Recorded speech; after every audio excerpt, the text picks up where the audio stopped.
Nathan brown ఈయన 22 June 1807లో జన్మించినారు. భారతదేశం మరియు జపాన్లకు చెందిన ఒక అమెరికన్ బాప్టిస్ట్ మిషనరీ, అదేవిధంగా బైబిల్ అనువాదకుడు మరియు నిర్మూలనవాది. అతను అస్సామీ భాష, వ్యాకరణం మరియు లిపిపై చేసిన రచనలకు గొప్ప పేరును ప్రసిద్ధి పొంది ఉన్నారని చరిత్ర చాలా స్పష్టంగా తెలియజేస్తుంది. ఆయన 1846లో మన భారతదేశంలోని కలకత్తా, అస్సాం ప్రాంతంలో 1846 నాటికి అతను సిప్ సాగర్ అనే ప్రాంతంలో 14 అస్సామీ మీడియం పాఠశాలను స్థాపించారు. మరియు అంగగణితం మరియు భౌగోళిక శాస్త్రంలో పాఠశాల పాఠ్య పుస్తకాలను కూడా వ్రాశారు. అలాగే పిలిగ్రిమ్స్ ప్రోగ్రెస్ ను అస్సామీలోనికి అనువదించాడు.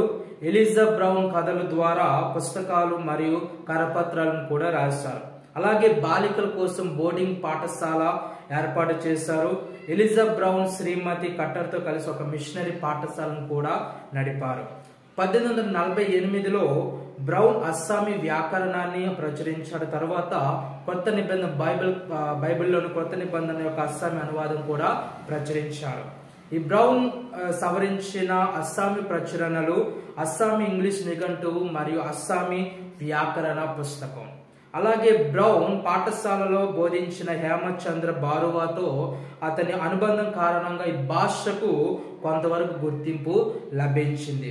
అస్సామీ భాష యొక్క అధికారిక గుర్తింపులో ఆయన ప్రముఖుడు అని చరిత్ర చాలా స్పష్టంగా తెలియజేస్తుంది. ఈ విధంగా ఆయన ఎక్కడో పుట్టి పెరిగి మన భారతదేశానికి వచ్చి అస్సాం ప్రాంతం యొక్క ప్రజలకు విద్యను బోధిస్తూ అనేకమైన పాఠశాల విద్యాపరంగా ఆయన అనేకమైన కృషి ఆయన చేస్తున్నాడు.